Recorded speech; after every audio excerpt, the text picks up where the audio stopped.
Bismillahirrahmanirrahim. Nawaitu ta'alluma wa ta'lima wa tadhakkura wa tadhkira wa naf'a wal intifa'a wal ifadata wal istifadata wal hadza ala tamassuki bi kitabillahi sunnati rasulillahi sallallahu alaihi wasallam wa du'a ila al-huda wa dilalatan ala al-khairi ibtida'a mardatillahi wa qurbihi wa thawabihi wa husnil khatimah ma'al lutfi wal afiyah was salahil aqibah wa ila hadrati Rasulillah sallallahu alaihi wasallam. Al-Fatihah.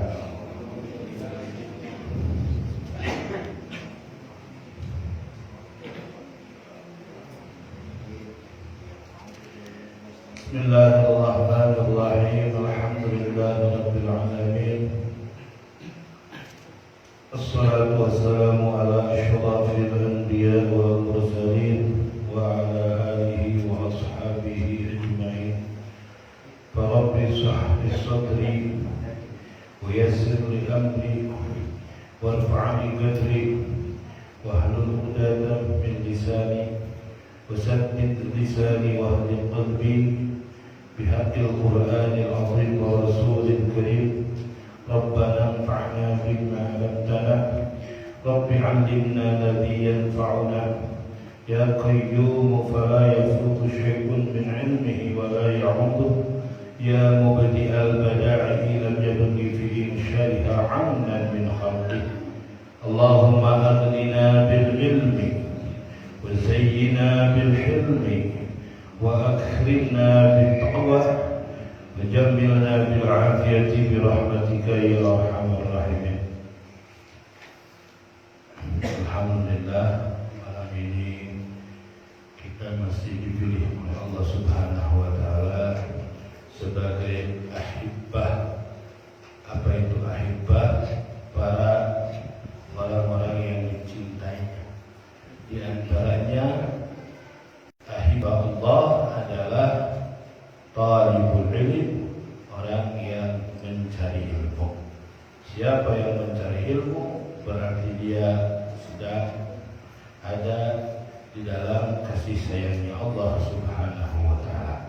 Oleh karena itu kita luruskan niat dalam mencari ilmu itu, diantaranya adalah menghilangkan kebodohan yang ada pada diri kita. Sebab musuh utama manusia itu yang di dalam diri itu adalah al-jahl. Musuh utama manusia itu adalah al-jahl. Jadi nasu a'dahu ma jahila. Manusia itu musuh sesuatu yang dia tidak tahu. Orang panik itu karena tidak tahu. Orang takut itu karena tidak tahu. Orang bimbang itu karena tidak tahu. Betul. Nah, seperti sekarang ini, masya Allah, wabah semakin hari bukan semakin habis, malah semakin hari semakin menjadi. Untuk kita harus diambil pelajaran, harus diambil, sebab seorang mukmin itu harus pandai mengambil hikmah di dalam satu kejadian. Wabah corona ini kan bukan hilang, malah nambah. Segala upaya udah. Bagi kita tetap berpatokan yang namanya penyakit itu tidak membunuh, tidak akan membunuh. Yang membunuh itu hidup mati kita yang ngatur Allah Subhanahu wa taala. Khawatir. Jadi zaman sekarang ini orang takut sama corona tapi tidak takut sama yang menciptakan corona. Padahal corona itu satu sebab saja, sebab dari asbab. Allah jadikan satu sebab dari asbab. Seandainya kita bertafakur, apa bedanya corona sama sakit perut? Orang sakit perut aja bisa meninggal. Enggak. Nggih? Nggih, napa nggih? Saiki tiyang numpak sepeda. Dolan ning jalan ning embong. Sesudah dia embong, dia kena batu kerikil, ban depannya tiba. Semerep tiba betul? Jatuh itu orang. Setelah jatuh, darat datang dari sana mobil, kepalanya kelindas mobil. Mati juga kan? Mati kan? Mati tidak? Orang sepedahan aja bisa meninggal. Orang sedang diem aja bisa meninggal. Orang tidak sakit aja bisa meninggal. Kenapa sekarang orang takut sama corona tapi tidak takut sama menciptakan corona? Itu orang mukmin itu harus begini. Dan cara menghadapinya, saya bukan takut penyakit ini dan tidak meyakini penyakit ini bisa membunuh, tetapi ini bisa sebabiah menjadi saya sakit dan saya meninggal dengan sebab itu penyakit. Kalau saya sudah sakit, saya tidak bisa beribadah, saya tidak bisa mencari nafkah, saya tidak bisa menjadi kepala rumah tangga yang bisa melindungi orang-orang yang harus saya lindungi. Oleh karena itu saya harus berjaga-jaga dari penyakit ini. Kalau begitu betul. Cara pandangnya seperti itu, betul. Paham ini ya semuanya? Jadi jangan sampai kita itu terlena, terbawa. Bahkan kita mengatakan mati itu dengan corona. Masya Allah. La yamut ahadun illa bi qada'i wa qadar. Tidak akan meninggal seseorang kecuali dengan qada dan qadar Allah yang telah ditetapkan. Ya. Awas, ini sepertinya tidak bermasalah, tetapi di dalam aqaid, di dalam akidah seorang mukmin ini sangat bermasalah. Bisa menyebabkan seorang menjadi musyrik. Bisa menyebabkan seorang menjadi Dari mana musyriknya? Kita tahu, kita belajar, kita memahami. Al-yuhyi wa yumitu Allah. Yang menghidupkan kita Allah, yang mematikan kita Allah, Ar-Razik, yang memberikan rezeki kepada kita Allah. Bahkan yuharrik wa yuskin, yang menggerakkan, yang mendiamkan kita Allah. Itu harus disimpan dalam hati kita sebagai seorang mukmin. Ini bisa dipahami ya? Ini bisa dipahami. Jadi corona itu sama dengan penyakit lain. Hanya sebuah sebab yang Allah jadikan untuk menjadi sebab sesuatu terjadi yang lain, yaitu bisa sakit yang parah, bisa kematian. Apa bedanya dengan penyakit lain? Orang dulu sebelum ada corona juga mereka meninggal. Ketakutannya jangan sampai takut kepada makhluk yang namanya corona. Kalau kita takut makhluk dan kita mengatakan bahwa corona ini bisa membunuh, tetapi dalam hati kita mengatakan ini corona membunuh, Allah Akbar. Hati-hati. Berarti kita berpendapat bahwa ada pembanding bagi Allah. Paham ini? Kalau tidak paham ngomong, biar saya ulang. Takut salah paham. Berarti kita mengatakan dalam diri kita ada pembanding bagi Allah. Ada tanding bagi Allah. Ada sesuatu yang bisa mematikan dan bisa menghidupkan selain Allah. Ini sepertinya tidak bermasalah. Ini sangat bermasalah untuk orang-orang ini. Seorang ulama mufakir yang betul-betul keilmuannya diakui oleh dunia Islam. Alhamdulillah beliau masih hidup. Al-Habib Al-Bakar mengatakan 6 tahun yang lalu beliau mengarang kitab, dalam kitab dikatakan akan terjadi seperti ini. Ini ditimbulkan dengan apa? Kejahatan, pikiran-pikiran jahat dari orang-orang yang tidak menyenangi kedamaian. Tidak menyenangi dan untuk tujuan-tujuan sia-sia politik, kata beliau. Jadi bukan artinya corona tidak ada, corona ada. Corona, tapi corona itu tidak bisa membunuh illa biidznillah, kecuali dengan izin Allah. Camkan itu. Karena kalau kita menganggap corona bisa membunuh, berarti Tuhan Anda bukan Allah. Karena yang hanya bisa membunuh itu Allah. Selain Allah tidak ada yang bisa membunuh. La yadur wa la yanfa. Setiap sesuatu di dunia ini tidak ada madarat, tidak ada juga manfaat illa biidnihi, kecuali dengan izin Allah. Itu yang harus kita pahami sebagai seorang mukmin, sebagai seorang yang beriman. Tetap tidak ada kekuatan selain Allah.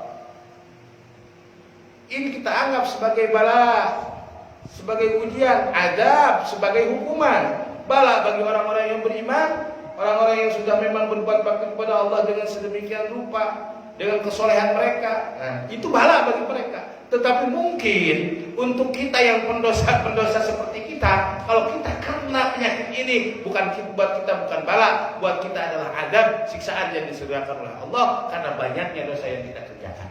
Itu yang harus kita tafakkuri. Karena diundang, secara tidak langsung diundang oleh kita. Dengan apa? Dengan perbuatan-perbuatan maksiat, dengan penghinaan-penghinaan terhadap Rasulullah Sallallahu Alaihi Wasallam.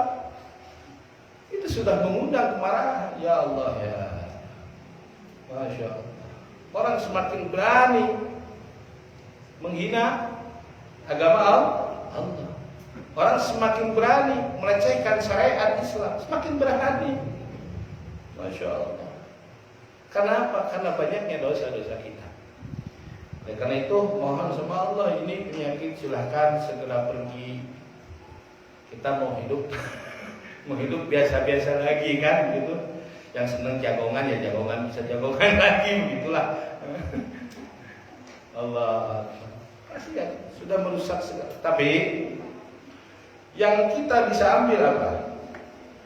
Saya pernah membaca dalam sebuah hadis, saya lupa teks Arabnya, yang artinya begini: di antara tanda kiamah wusta, tanda kiamah pertengahan, kata Rasulullah SAW, nanti manusia jalannya akan terhenti. Artinya perjalanan manusia akan terhenti.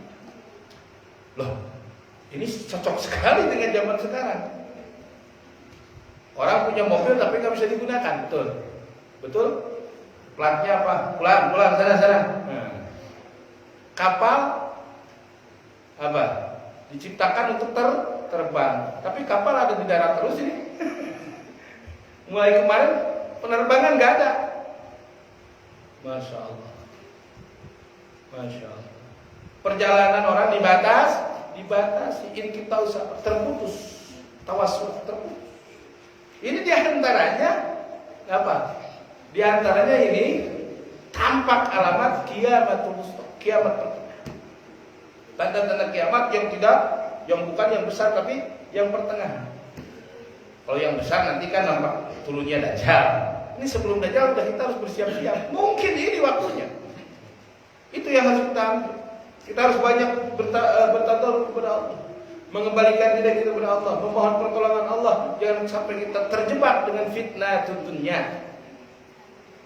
Jangan sampai kita terjebak dengan fitnah kehidupan ini sehingga kita menganggap ada pembanding bagi Allah. Jadi pengkhianat itu biasa. Kenapa semakin ramai? Karena banyak orang yang khianat. Saya tidak mengatakan bohong. Keponakan saya mau melahirkan padahal tidak apa-apa.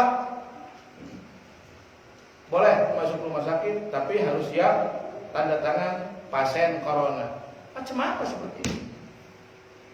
Corona ada, tapi Anda jangan mengambil kesempatan dari penderitaan orang. Alhamdulillah minta. Ya, yang kerja di rumah kan, betul tidak? Yang jualan omsetnya semakin, ini semakin stres nanti, ya. Imunnya harus ditaikkan, imannya harus dikuatkan. Percuma imunnya ditaikkan kalau imannya lemah. Jadinya takut, stres. Akhirnya orang meninggal bukan karena penyakit corona, stres. Masya Allah. Seperti di rumah sakit kan kebanyakan seperti itu. Saya dengar-dengar seperti itu. Wallahu a'lam bishawab. Terkadang pasien yang di sampingnya itu yang masih seger-seger ngelihat yang di sampingnya meninggal dimasukin peti dibungkus sama plastik, langsung dia shock drop. Allah. Mudah-mudahan kita secepatnya keluar dari wabah ini. Dan ini bukan hanya di kita, di seluruh dunia seperti itu. Di seluruh dunia. Yang lucu orang setelah divaksin bukan sembuh malah mati. Wes, ngombe degan air muda aja yang banyak, jahe, jeruk yang begitu-begitu aja lah. Itu udah dikulidahin dawaun sudah tenang. Kalau memang belum waktunya kita meninggal, tidak akan meninggal. Camkan dalam hati kita. Mesti orang koma sekian tahun bisa hidup lagi. Ada orang yang sudah koma 20 tahun sekarang normal lagi biasa. Cuma dia bingung nanya teman-temannya kemana. Udah istirahat semua. Allah. Paham ya? Tidak bisa membohong kalau belum waktunya. Tapi kalau sudah waktunya lagi rokokan aja tiba-tiba ini lewat, ikut. Tapi insya Allah kan sudah siap orang sini ya. Cinta nggak sama Allah? Ibu-ibu ini ada hadir ibu. Ibu-ibu cinta sama Allah nggak? Nah, kalau yang dicintai itu apa ingin bertemu dengan yang dicintai? Ayo. Untuk seorang mukmin kematian itu adalah kebanggaan karena dia akan bertemu dengan Allah yang dicintainya. Kenapa kita takut? Mesti sekarang, besok, lusa hanya waktu. Yang pasti mesti umur kita lama hidup di dunia ini, pasti kita akan meninggal. Itu ya, saya kemarin sempat juga sesek. Rokok aja saya yang banyak, alhamdulillah sehat.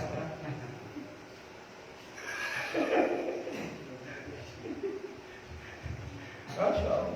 Paham ya? Likulidain dawaun. Ya, likulidain dawaun. Bagi setiap penyakit ada obatnya. Tadi ibu-ibu kenapa belum jawab ya? Bapak-bapak jawab. Cinta nggak sama Allah? Mau ketemu segera dengan Allah? Katanya cinta. Suruh ketemu nggak mau. Cintamu cinta palsu. Bukan begitu Pak Ustadz. Ini kan ada titipan Allah juga.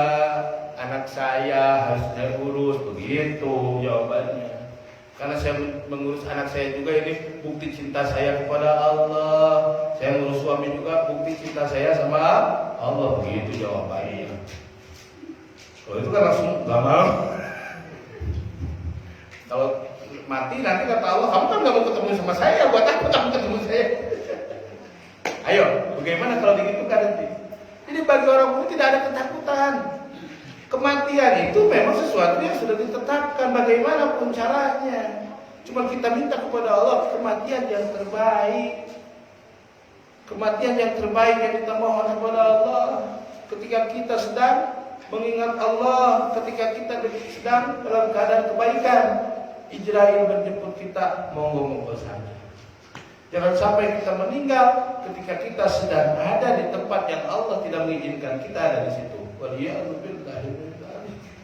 Jangan sampai.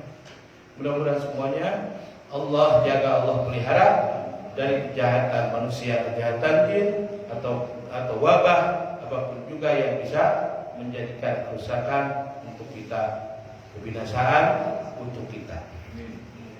Amin ya Allah.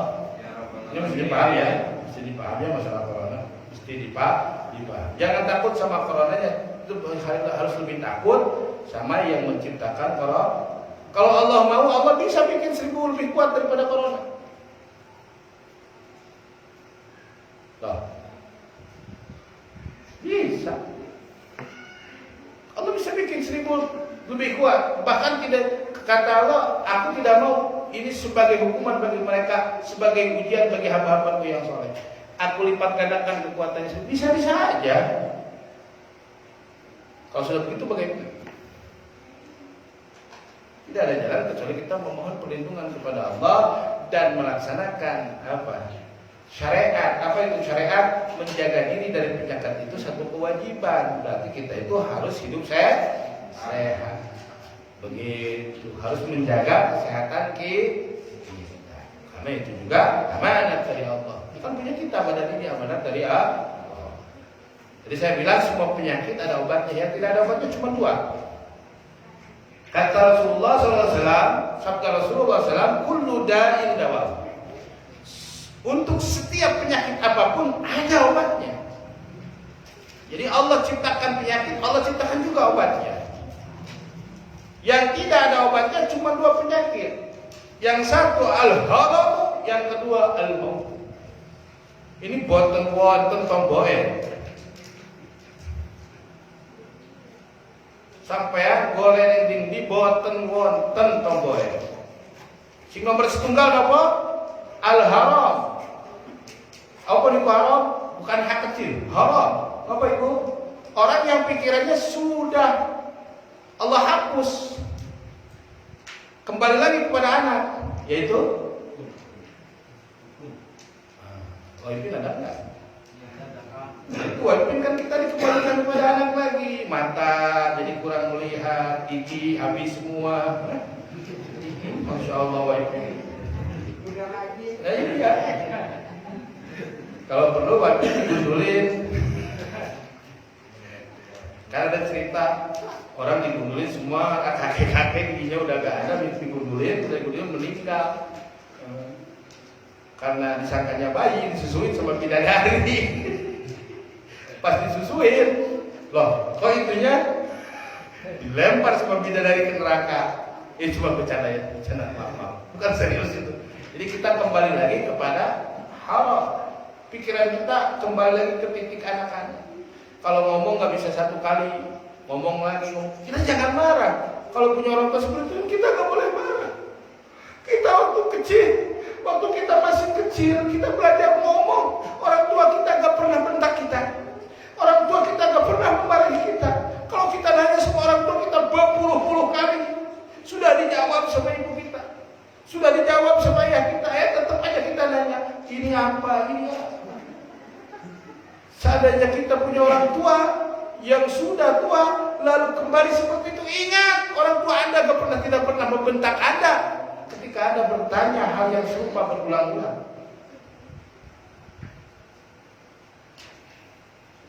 Tidak ada orang tua yang marah ketika anaknya pipis di celana. Tidak ada orang tua yang marah ketika anaknya buang kotoran di mana saja, bahkan di tempat sholat sekalipun tidak marah. Bahkan tidak sedikit sambil tersenyum, ya Allah si Saleh kok di atas sajadah, sekalian aja di kepala bapak. Masya Allah mereka rela. Ini yang harus kita ingat. Ya, mudah-mudahan kita tidak dikenai penyakit pikun. Beda ya. Ada pikun, ada yang satu lagi, ada pikun, ada fana. Kalau fana itu biasanya kepada orang-orang soleh, orang-orang wali. Itu dia tidak pikun karena dia tidak berbicara, hanya diam saja. Matanya tetap memandang ke depan. Itu penyakit fana. Saking sudah lepas, ya. Saking sudah lepas pikirannya sudah di sana, sudah asik dengan dunianya. Seperti Mayang Cibabat itu sampai 3 tahun duduk di kursi tidak robah. Dirobahkan sama putranya, sama santrinya. Dirobahkan, dimandikan. Sudah asik. Sudah asik. Kalau yang pikun kan jalan keluar, tidak. Kalau ini panah tidak. Dan banyak seperti itu. Kisah wali-wali yang seperti itu. Allah. Paham ini ya? Yang kedua apa penyakit yang tidak ada obatnya? Wonten tomboe. Mulai masrik sampai maghrib, mulai kutub utara sampai kutub selatan, tidak ada obatnya. Kemanapun Anda mencari dan tidak ada dokternya. Apa? Al-mautu, kematian. Yang kita pikirkan bukan masalah kematiannya. Yang kita pikirkan resiko setelah kematian. Apa yang akan kita tanggung jawab kepada Allah. Kita harus ingat wasiatnya Rasulullah SAW. Sebab Rasulullah berwasiat, Matajalu qadama abdin. Nah, kata Nabi, tidak boten geser, boten robah, tidak geser, tidak berubah apa? Dua telapak kaki seorang hamba kelak di akhirat hatta yus'ala an arba'in, sehingga dia mendapat pertanyaan dari 4 pertanyaan. Allah akan menanyakan kepada kita. Yang pertama yang Allah tanyakan, an umri mafna. Engkau aku berikan umur, kau pakai apa umurmu? 60 tahun aku berikan kepadamu waktu untuk mengabdi kepadaku. Ternyata catatannya bolong semua. Yang pertama Allah akan tanyakan, umur Anda dipakai apa? Yang kedua, Allah akan tanyakan, an ilmin fima fu'ila fi. Orang yang punya ilmu, ilmunya dipakai apa? Apakah ilmunya betul-betul dipakai untuk mendekatkan orang kepada Allah? Atau ilmunya itu hanya untuk dia dipandang sebagai orang yang berilmu dan dihargai manusia, sehingga manusia hormat kepadanya dan mengatakan bahwa dia itu min ahli ilmu? Apakah itu yang dia inginkan? Allah akan tanyakan. Semuanya ditimbang dari Allah, tidak ada pemikiran. Yang ketiga, an-malihi, Allah akan tanyakan harta seseorang. 5 rupiah harta pun tidak akan lepas dari pertanyaan. Makanya seorang ulama belum lama ini, masih 3 tahun 4 tahun yang lalu meninggal, insyaallah kalau saya tidak salah. Ali Batu Fahad, Ali bin Ja'far Idrus Batu Fahad, Malaysia. Beliau itu bukan tidak bisa membangun, bukan tidak bisa memiliki rumah yang bagus. Orang hadiah kepada beliau itu bukan 100-200 ribu. Ada yang miliaran, ada yang bawa kantong tas itu duit dibawa ke rumah beliau. Para ulama, Sayyid Muhammad Maliki, Sayyid yang ada Habib Umar, semuanya tabaruk memohon berkah doa beliau. Masya Allah. Ini namanya Ali bin Ja'far Batu Fahad, Malaysia. Tapi beliau tidak pernah menyisakan uang di rumahnya. Ketika ditanya kenapa, takut ditanya. Takut ditanya. Kalau orang-orang seperti itu bingung kalau uang di rumah. Nah, kebalikannya sama kita. Kalau kita bingung kalau nggak ada uang di rumah, bingung.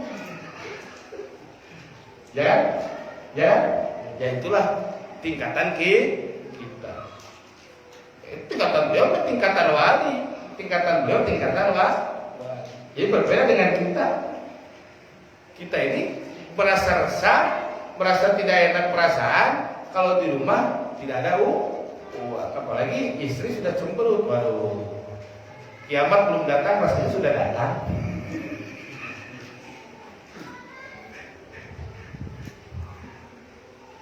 Istri goreng apa? Goreng tempe kayak apa? Kayak perang kira-kira. Wajar ya. Nah, orang-orang seperti itu, masya Allah. Allah akan tanya, min aina iktasaba, dari mana dia mengambil uang tersebut, dari mana dia menghasilkan uang tersebut, dari cara yang halalkah atau cara yang haramkah, dari cara yang diperbolehkan oleh Allah atau dari cara yang tidak baik, dengan sebab gosok, dolim dan sebagainya, mencuri dan sebagainya. Wa aina anfa, dikemanakan itu harta larinya? Apakah hartanya itu hanya sebagai kendaraan dia untuk memuaskan syahwat dia? Hanya sekedar untuk jalan-jalan saja, untuk menyenangkan perutnya, untuk menyenangkan badannya, berpakaian yang bagus dan lain-lain. Itu nanti akan ditanya sama Allah setiap kita. Maka boro-boro mikirin orang lain, kita juga bingung kalau sudah mikirin ini. Apa yang akan kita bawa kepada Allah? Kita bayangkan, tidak ada yang akan kita bawa kepada Allah kecuali kesalahan dan noda yang kita laksanakan. Seandainya tidak ada ampunan Allah, seandainya tidak ada syafaat Rasulullah, lakunana fil hamiyah. Mungkin kita ini sudah berhak ada di jurang neraka. Berhak kita itu pantas untuk disiksa. Seandainya tidak ada rahmatnya Allah. Badan kita badan kita balik ke tanah. Kalau sekarang kan kita dikasih suguhan domba, kambing guling gitu kan, terus ayam bakar, seneng kan? Cacing pun seneng. Kalau kita sudah mati, kita dimasukkan ke tanah, cacing itu bergembira, makan besar kata cacing. Apa sih hebatnya kita? Cacing yang tidak ada daya kita injak ketika kita masih hidup, ada kita bisa dimakan sama cacing. Allah Akbar. Itu yang harus banyak kita pikirkan. Paham ini Pak? Lalu harta kita yang kita kumpulkan kemana itu? Ada yang dibawa ke alam kubur? Ada? Tidak. Ada Pak Ustaz. Kain kapan itu semua yang hidup dikapanin. Kalau yang hidup jahil semuanya nggak kapanin, dibuat ke laut bisa saja. Kita dikapanin pun sama orang hidup, tidak ada yang dibawa. Allah. Istri nggak mau ikut. Coba Mas Medi meninggal, simbahnya aja nggak mau. Monggo sampai aja Mas. Allah Akbar. Sinten Mas pendiri kerajaan Jogja? Danang Sutawijaya ya? Mas? Oke, Danang Sutawijaya ya? Ya.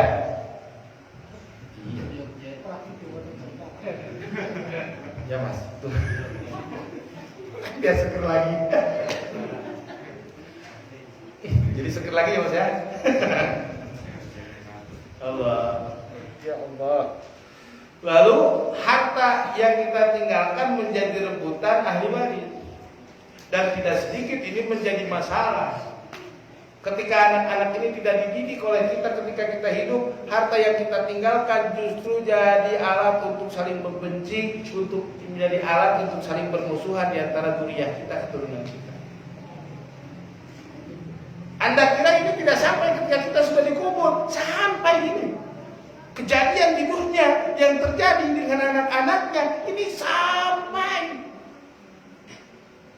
Apalagi kalau orang tua sudah almarhum, orang kita itu sudah menjadi penduduk barja. Apapun yang kita lakukan, baik itu kebaikan atau keburukan, diperlihatkan kepada orang tua kita. Sudah. Perbuatan dosa itu bukan hanya menyebabkan kita celaka, tetapi perbuatan dosa itu adalah menyakiti hati orang tua kita yang sudah meninggal. Menyakiti siapa? Hati Rasulullah. Menyakiti Nabi Adam. Karena mereka sakit hati. Nabi Adam merasa sakit hati. Merasa sedih melihat darah dagingnya. Jadi kita itu mesti kita putih tua, putih muda ya. Mesti kita tinggi dan kurang tinggi, mesti kita mancung dan kurang mancung, gitu. Mesti kita kurus dan kurang kurus, gitu. Itu semuanya anak-anaknya Adam. Itu sampai ke Nabi Adam. Semuanya sampai ke Nabi. Bukan hanya ke kita, tapi sampai ke Nabi Umar. Beres ya. Harta jadi rebu. Lalu ilmu yang kita punya, yarji Allah. Kembali ilmu tersebut kepada Allah.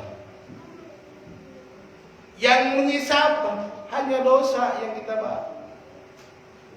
Ini yang sering dinasihati oleh guru mulia kami Samatul Habib Muhammad. Kalau beliau menasihati saya, beliau sering menyampaikan seperti itu. Singkon gawa nang kuburmu mung dosa. Beliau kan pakai bahasa Jawa. Singkon gawa nang kuburmu dosa. Kalau tidak ada ampunan dari Allah, kalau tidak ada syafaat dari Rasulullah, kalau ada tidak pertolongan daripada orang-orang saleh, kelak kita di alam barzah, kelak kita di akhirat, maka tidak ada jalan keselamatan. Allah. Itulah intinya. Agar jam ada yang bawa jam, saya tidak bawa, biar tidak terlalu asik. Enggak, tak jam 9 masalahnya dari sini nggak kelihatan, Mas. Boleh ada yang pinjam waktunya, penunjuk waktu, mau HP mau apa terserah. Gus. Saya kemarin berjanji mengulangi apa pelajaran yang kita kaji kemarin, yaitu dari apa yang disampaikan oleh Imam Ghazali dalam kitab Bidayatul Hidayah. Selanjutnya di sini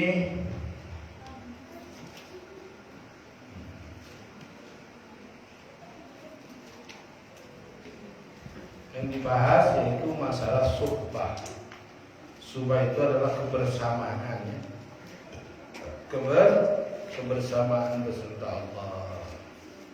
Kebersamaan beserta. Jadi kalau beserta Allah itu apa? Bersahabat bersama. Artinya suhbah di sini ketika kita beribadah dengan Allah, bermunajah dengan Allah, bermanja-manja dengan Allah. Allah senang. Allah senang sama hambanya yang manja. Justru kalau manusia sekali minta bisa dikasih, 2 kali minta dikasih, 3 kali minta dikasih, 4 kali kamu nggak punya pikiran. Tapi Allah berkali-kali, ratusan kali, ribuan kali.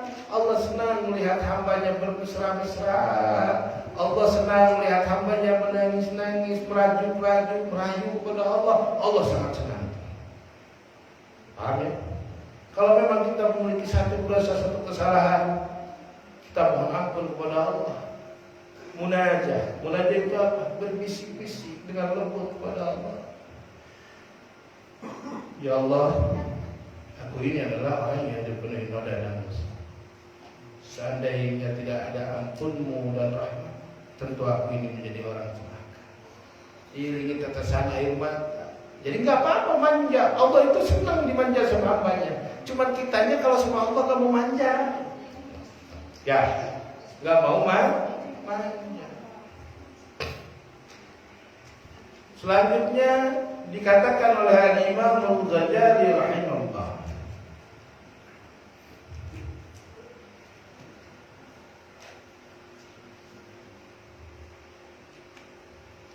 fa'alaika maka wajib atasmu. Atas siapa?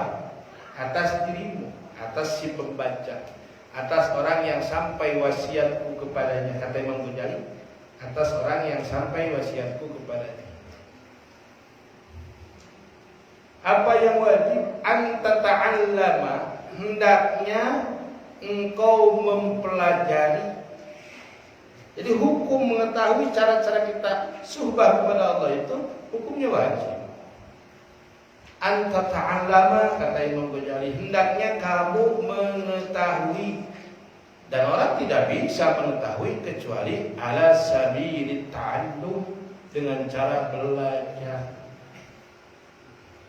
Gak bisa dibuntutin, langsung bluetooth kayak kok, gak bisa.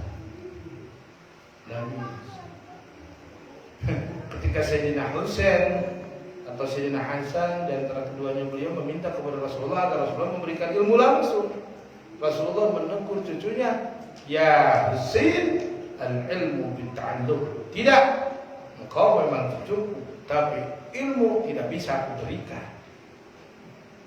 Ilmu syaratnya belajar. Itu cucu Nabi, apalagi kita. Masya Allah.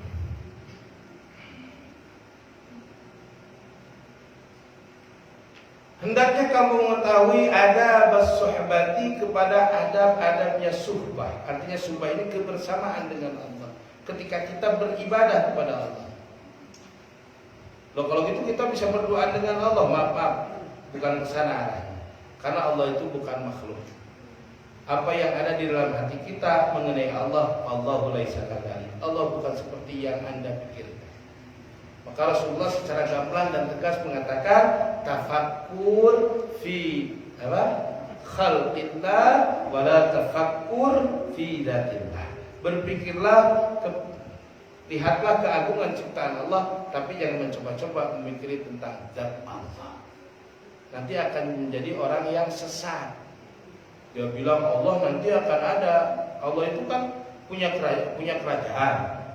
Setiap raja itu punya singgasana. Nah, singgasana Allah itu di arsy. Masya Allah. Kalau singgasana Allah di arsy, berarti Allah itu lebih kecil daripada alam dunia. Paham? Jadi apa yang terlintas kita tentang zat Allah, yang kita pikirkan bukan zat Allah, yang kita pikirkan adalah Rahman Rahimnya Allah, kasih sayangnya Allah, ciptaannya Allah. Masya Allah. Ketika kita suhbah dengan Allah, dan bahwa adabuha, dan bahwa adab-adabnya itu suhbah, yaitu diartikan suhbah di sini adalah khalwah. Khalwah itu tidak ada orang lain di sana, hanya kita dengan Allah. Jadi di situ tidak ada orang lain. Khalwah artinya khalwah itu menyendiri. Khalwah itu artinya kosong, tidak ada siapapun di situ kecuali kita beserta Allah. Yang pertama apa? Kata Imam Ghazali, itraqur ra'si, tundukkan kepalamu sebagai tanda adab kita kepada Allah. Karena tidak ada pemimpin yang lebih agung daripada segala yang menciptakan segala pemimpin. Maka jangan heran ya, ada doa yang bacaannya ya Rabbal Arbab, wahai Tuhan segala Tuhan, wahai pemimpin segala pemimpin. Maksudnya arbab di situ adalah Tuhan-Tuhan yang dituhankan oleh manusia, tapi mereka hakikatnya bukan Tuhan. Seperti siapa? Isa bin Maryam, Uzair, Nabiullah Uzair, lalu siapa lagi? Al-Malaikah yang dituhankan oleh sebagian orang, matahari yang mereka tuhankan, langit yang mereka tuhankan, hujan yang mereka tuhankan, laut yang mereka tuhankan, terus gunung yang mereka tuhankan. Itu yang sudah jelas. Loh, kita tidak menyembah langit, kita tidak menyembah matahari, kita tidak menyembah rembulan, kita tidak menyembah bintang, kita tidak menyembah gunung, tapi kadang-kadang kita menyembah diri kita sendiri. Itu yang kadang-kadang kita tidak sadari. Tuh. Jadi kita lebih tunduk kepada keinginan syahwat diri kita daripada perintah Allah. Itu secara tidak sadar kita itu lebih tunduk kepada diri kita sendiri. Ini yang dikatakan kata Imam Ghazali asyirkul khafi, syirik yang samar, hampir tidak terlihat kecuali orang yang betul jeli melihat dalam dirinya, ya Allah, Kau memerintahkan ini dan itu, tetapi aku bahkan tidak pernah mengerjakannya. Aku lebih tunduk kepada keinginan nafsuku. Allah. Kok ngeri ngaji? Bukan ngeri supaya kita tahu. Kalau kita sudah tahu, kita punya rasa malu. Kalau kita sudah malu, kita menyadari kesalahan kita. Karena awalnya orang memperbaiki diri, dia tahu kekurangannya. Karena orang yang tidak menyadari kekurangannya, dia tidak mungkin ingin memperbaiki dirinya. Wong api kayak ngene lah. Boten-boten tiang sing api ini kayak aku. Nah, nanti seperti itu. Timbul sifat anani seperti iblis nantinya. Karena syaratnya orang bertobat, syaratnya orang bisa memperbaiki diri, dia sudah mengakui kesalahannya. Saya lebih taat diri saya lebih taat nafsu saya lebih taat kepada apa yang saya inginkan daripada perintahmu ya Allah. Engkau melarang tapi saya terjang. Engkau menyuruh tetapi saya menghilang. Paham ya? Ini bisa dipahami bahasanya? Bisa dicerna ya? Insya Allah orang cerdas semua. Cara ciri-cirinya cerdas, lain ngaji, buat nyekel kitab, jadiku yang cerdas. Lo para saya para kiai juga masih pegang kitab kalau Allah Akbar. Yang kedua waghadul tarfi. Yang kedua kata Imam Ghazali, pejamkan mata. Kenapa? Biar kita fokus, tidak melihat apa-apa ketika kita sedang asik dengan bermanja-manja, asik dengan munajat kita kepada Allah. Kita tidak kelihatan apa-apa. Yang terlihat apa? Kesalahan-kesalahan kita. cekat langsung sama bre. Ya Allah, hari itu saya mengerjakan itu. Hari itu saya mau kelihatan. Lalu setelah kau pejamkan matamu, wajib ham. Kumpulkan semua fokus ham. Apa ham? Ham itu apa? Fokus kita. Perasaan kita fokuskan. Wadawa musumti. Dan dawam berdiam. Jangan lagi doa, candaan. Amin. Amin. Nah, itu. Jadi kalau sama Allah, dawam sumti. Dawamnya kita di diam. Tapi ya jangan terlalu khusyuk juga. Nanti pas selesai ngaji baru sadar mana ini orangnya, itu khusyuknya yang salah. Jadi khusyuknya bukan khusyuk seperti itu ya, tapi khusyuknya tetap dalam keadaan sadar. Wasukunul jawari, lalu tenangnya anggota badan. Tenang. Orang kalau menghadap presiden ketawa-ketawa, kira-kira kemkeleng nggak sama penjaga presiden? Ayo, lihat orang-orang yang dipanggil ke istana kan kita sering lihat di TV. Kalau orang-orang dipanggil bertemu presiden, waduh, kumisnya dirapiin dulu, bajunya diganti. Padahal presiden gak lihat kumis dia. Ketemu presiden aja seperti begitu, apalagi kita berhadapan dengan Allah.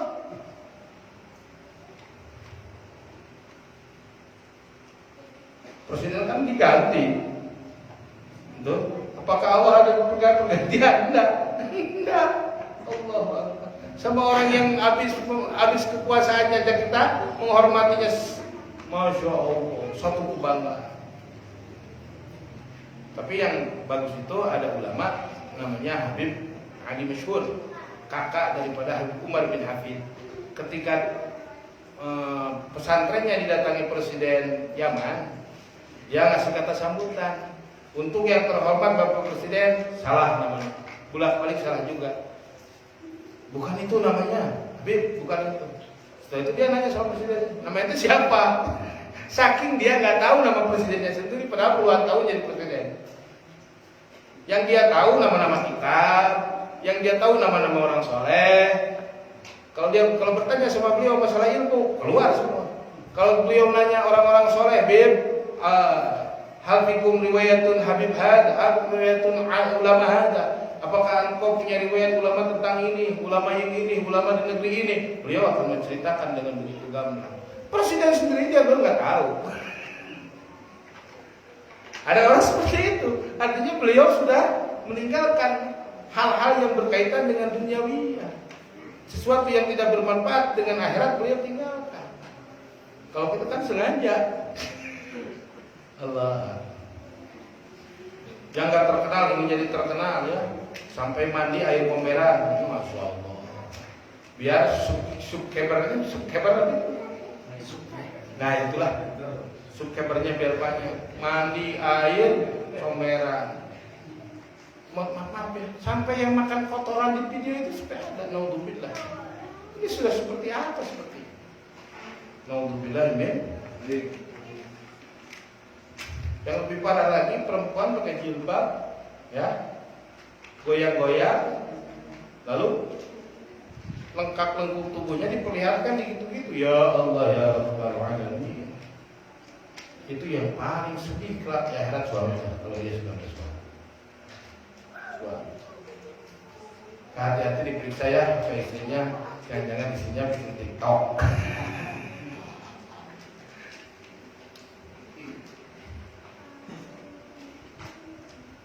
Lalu selanjutnya wa mubadiratul amri, bersegera melaksanakan perintah Allah. Tidak menunggu-nunggu, tidak menanti-nanti. Oh nanti demikian.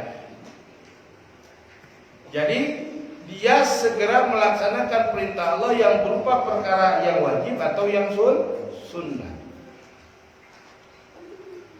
Yang keenam, ijtinabun nawahi. Ijtinabun nahi kata Imam Ghazali, yang keenam, adab-adaban suhbah dengan Allah itu Anda menjauhi larangan Allah. Jangan sampai berdekat-dekatan dengan larangan Allah, baik di dalam haram ataupun di dalam makruh. Baik di dalam haram ataupun di dalam makruh. Kalau haram sih insya Allah kita sangguplah dengan pertolongan Allah tentunya. Kalau makruh ini yang sulit. Makan petai kan makruh, makan bawang kan makruh. Makan bawang itu makruh, tapi enak kan? Kalau makan nggak pakai bawang nggak enak kan? Makan jengkol itu makruh. Ngisep udun itu makruh. Ngisep udun makruh. Ulama pada hari umumnya. Jadi perkara yang kurang baik. Pak Ustadz kok ngerokok? Ya saya ikut pendapat yang berubah. Karena kalau ikut pendapat guru saya, dalam rokok itu gawat, haram hukumnya. Karena fikih itu bukan yang pasti, asal ada alasan, berbeda dengan guru pun tidak masalah. Kalau di dalam buktinya Imam Malik dengan Imam Syafi'i berbeda. Ya. Yang penting tidak boleh meninggalkan adab. Apa itu adab? Tata sopan santun. Langsung aja kita mencak-mencak, guru saya yang salah, saya yang benar. Nah, itu yang kurang ajar. Itu yang tidak boleh. Imam Syafi'i berbeda pendapat dengan Imam Malik, tapi tetap Imam Syafi'i mengatakan guruku yang mulia Imam Malik mengatakan demikian. Itulah ulama-ulama dulu. Tidak sedikit guru dan murid berbeda pendapat, tetapi penghormatan terhadap gurunya dia simpan di atas kepalanya. Selagi gurunya ala thoriqis mustaqim, selagi gurunya di atas rel yang benar. Paham ya? Ini kayak malam ini, maaf masalahnya di masjid ini ya. Ini di masjid. Jadi ya begitulah. Maaf ya. Enggak sebebas kayak kita dulu. Ini lagi pandemi, kita hormati juga sampai tanggal 30 ya PKM-nya. Ya, artinya pemajikan antarkan kami toha, itu artinya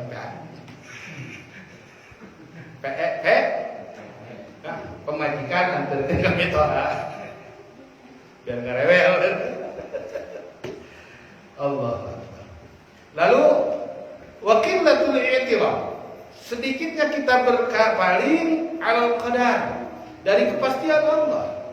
Kita jangan bertanya, ya Allah kenapa engkau berikan ini kepada saya? Jangan, kalau saya itu yang jelek-jelek aja, yang gak enak saja, itu tetangga saya mah dapat yang baik-baik saja. Padahal dia gak pernah sholat, Allah gak adil sama saya. Masya Allah, bukan? Terkadang Allah menyimpan hikmah daripada tidak memberikan sesuatu yang kita harapkan karena kebaikannya di situ. Seandainya kita diberikan oleh Allah, bukan kemanfaatan yang didapati, tetapi kita mendapat kemadharatan sebagaimana Sa'labah ketika mengadukan kepada Rasul. Jangan Sa'labah, kamu itu bagus begitu. Aduh Rasul, saya nggak bisa gitu. Saya ketinggalan terus sholat jamaah. Karena kalau istri saya sholat, saya nunggu kain yang istri saya pakai. Kalau saya belum pulang dari masjid, istri saya belum bisa sholat. Makanya kalau ke masjid saya juga nggak pernah. Setelah sholat saya langsung pulang, nggak pernah baca-baca apa-apa bersama engkau wahai Rasulullah. Ya kalau begitu niatku saya doakan. Akhirnya Sa'labah menjadi orang kaya. Sudah kaya Sa'labah nggak pernah ke masjid. Bahkan ingkar kepada zakat. Jadi kita dijadikan orang soro, orang kere itu satu keberkahan untuk kita. Karena kalau kita dijadikan orang kaya, bisa jadi kepala kita besar, sombongnya nggak ukur. Wong kere seperti ini aja kita kadang-kadang lebih sombong dari orang kaya. Betul tidak? Jadi hikmat yang diberikan itu justru kebaikan untuk kita. Wa dawamul dzikri, dan selalu berzikir mengingat Allah. Wa mulajamatul fikri, selalu melazimkan berpikir yang positif. Berpikir masalah-masalah keindahan, kehaibah tentang Allah, keagungan Allah, kebesaran ciptaan Allah. Terus diisi pikirnya dengan gitu. Atau pikirnya dipakai menghafalkan sesuatu yang bermanfaat, ilmu-ilmunya dimasukin kepada akalnya. Wa izharul haqqi. Lalu apa? Wa izharul haqqi yang keberapa itu? Wa izharul haqqi yang keberapa? Mendahulukan yang benar. Artinya izhar di sini dia tidak kompromi. Izhar di sini artinya ikhtiar. Dia memilih. Dia memilih kebenaran dimanapun kapanpun. Dia memilih kebenaran alal batil di atas kebatilan. Artinya dia tinggalkan kebatilan. Walau kebenaran itu pahit dan tidak enak.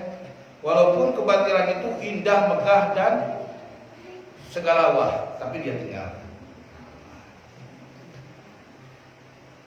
Lalu wal iyasu, dia berputus asa anil khalqi dari makhluk. Dia berputus asa dari makhluk. Dia hanya berkata dalam hatinya, makhluk ini hanya sebagai jembatan saya. Dia pun sama saya tidak punya rezeki. Wong rezekinya dia juga dikasih tempo sama Allah. Apa bedanya dia sama saya? Cuma dia dititipin sama Allah menjadi sebab rezeki saya itu sampai kepada saya. Dia itu hanya jalan saya. Seperti itu. Ini kan yang masalahnya seperti itu. Ini kesalahpahaman. Ini juga bukan hanya kepada orang biasa. Penyakit-penyakit seperti ini kadang-kadang jatuh kepada orang khos. Ada sebagian fuqaha yang mengatakan tidak boleh kebaikan itu tidak akan kebaikan itu terjadi kecuali melalui saya. Paham ya? Paham ya? Jadi ada kadang-kadang sebagian fuqaha, sebagian ulama yang mengatakan tidak mungkin kebaikan itu terkecuali lewat saya. Nah ini berarti seorang ulama yang berpenyakit. Seorang ulama yang berpenyakit. Kalau tidak dengan saya tidak ada kebaikan. Naudzubillah min. Naudzubillah min.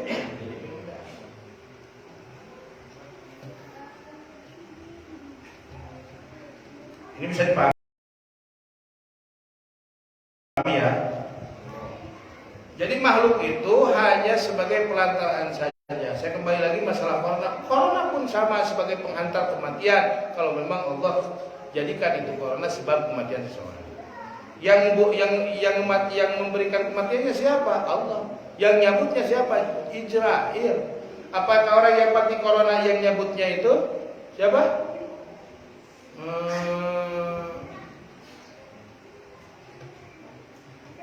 Donald Trump? Tidak kan? Israel semua yang meninggal. Israel yang meninggal. Dari siapa pun? Israel. Lalu setelah itu wal khudu, merendahkan diri kepada Allah.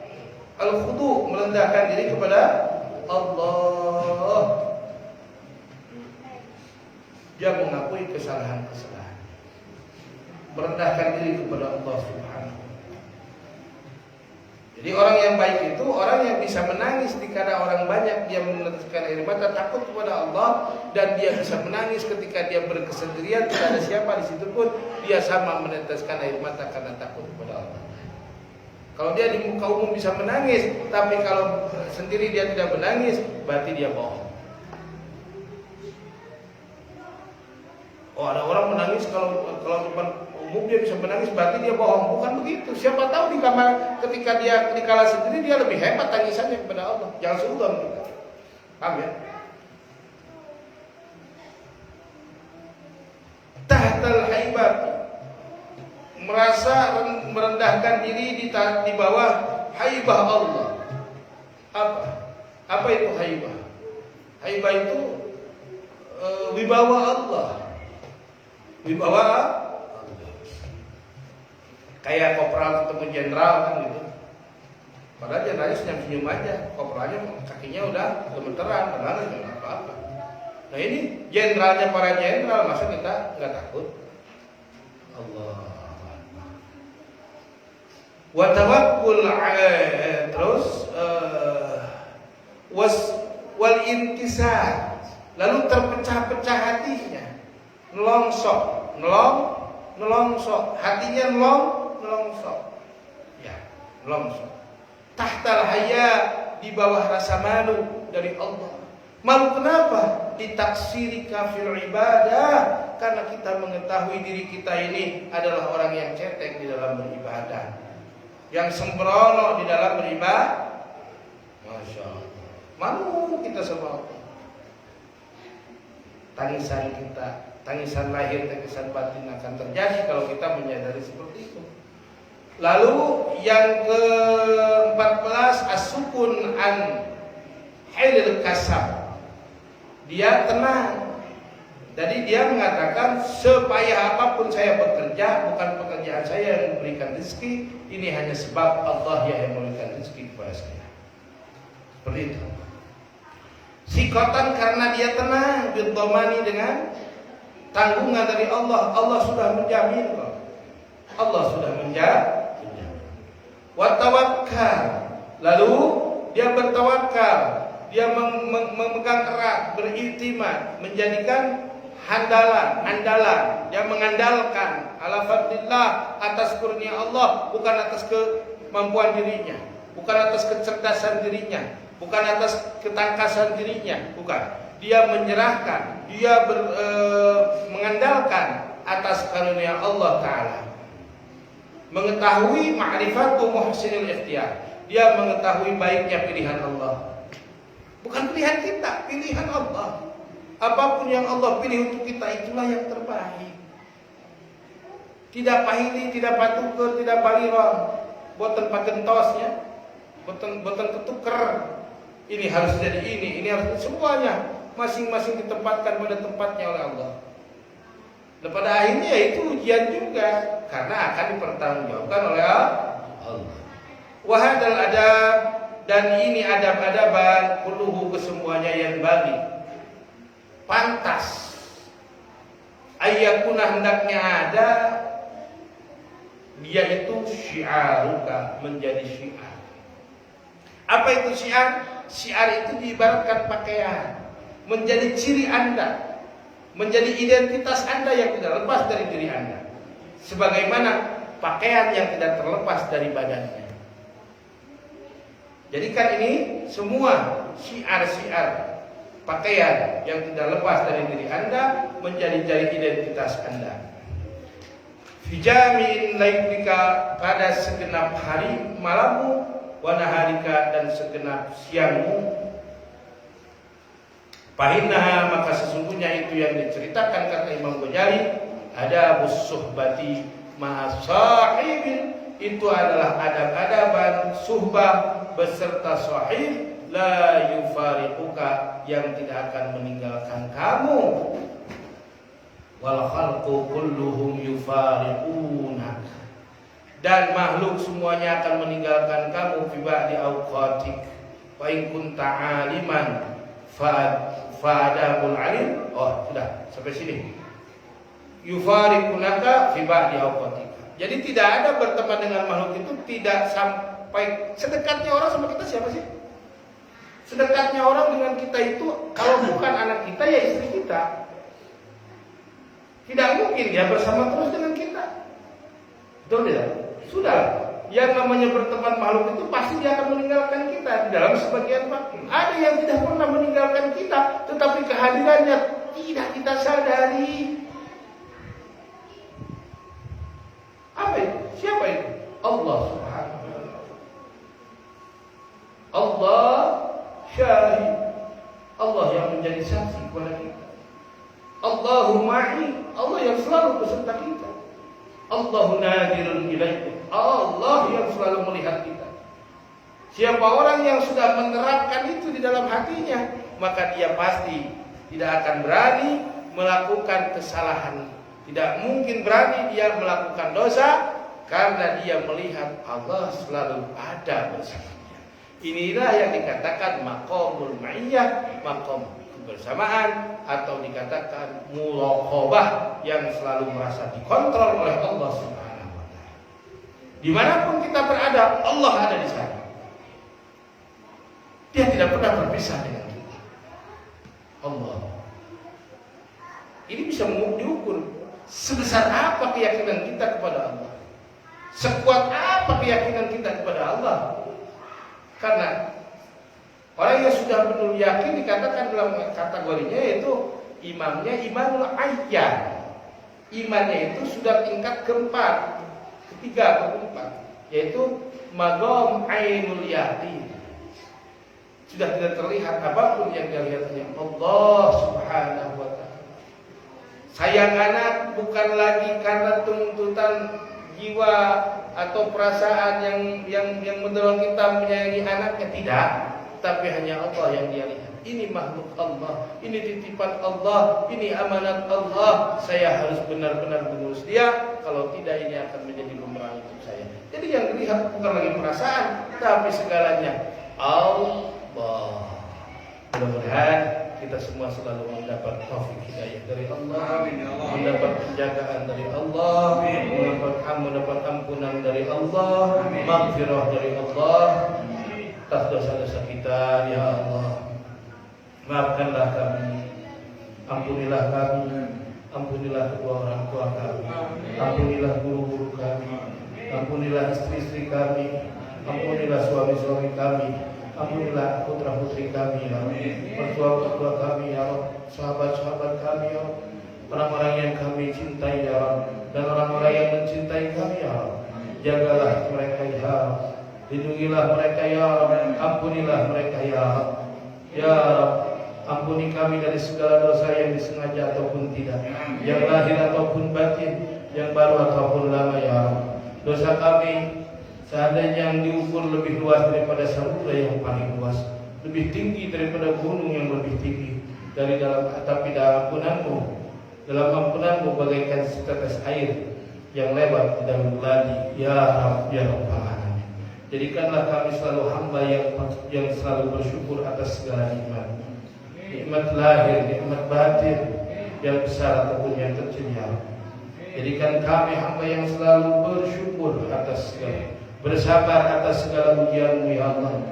Berikanlah kesabaran kami di dalam melaksanakan segala taat-Mu, ya Allah. Berikanlah kesabaran pada hati kami di dalam melaksanakan segala perintah-Mu, ya Allah. Berikanlah kesabaran kami ketika kami menjauhi larangan-Mu, ya Allah. Berikanlah kami kesabaran, ya Allah, ketika musibah menimpa kami, ya Allah.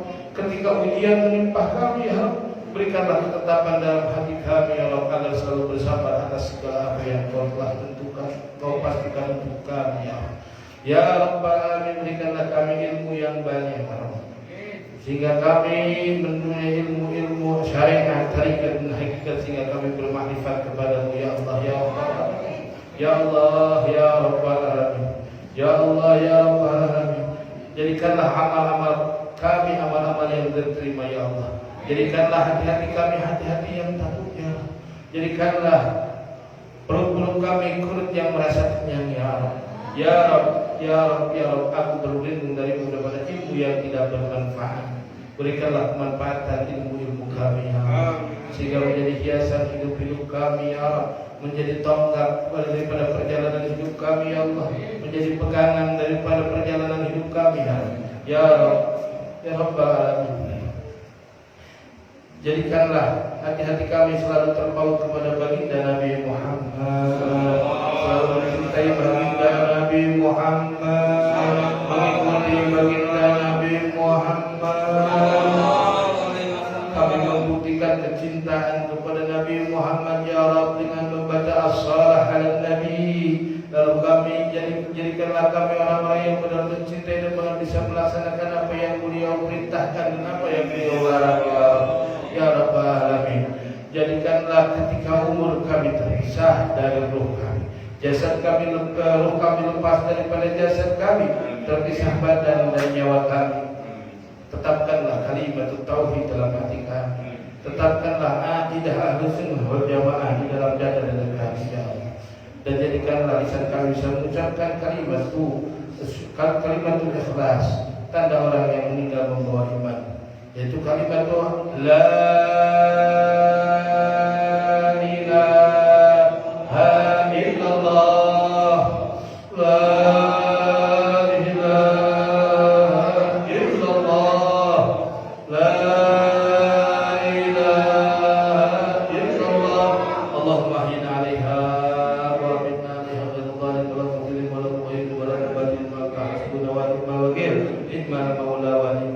hadir. Baca la ilaha illallah Muhammadur Rasulullah SAW fi kulli lamhatin wa nafasin, sambil terpejam kita niatkan fida untuk orang tua kita yang sudah ada di alam barzah. La ilaha illallah Muhammadur Rasulullah fi kulli lamhatin wa nafasin adada ma wasi'ahu ilmullah. La ilaha illallah Sayyidina Muhammadur Rasulullah fi kulli lamhatin wa nafasin adada ma wasi'ahu ilmullah. La ilaha illallah Muhammadur Rasulullah fi kulli lamhatin wa nafasin adada ma wasi'ahu ilmullah. La ilaha illallah Muhammadur Rasulullah fi kulli lamhatin wa nafasin adada ma wasi'ahu ilmullah. Mudah-mudahan orang tua kita yang sudah menjadi ahli barzah, mereka mendapat rahmat yang seluas-luasnya dari Allah Subhanahu, mendapat nikmat kubur yang senikmat-nikmatnya dari Allah. Yang masih ada, mudah-mudahan beliau dijaga oleh Allah, dipanjangkan umurnya, disehatkan jasmaninya. Amin ya Allah ya rabbal alamin. Wa ila hadratin Nabi al-Fatihah.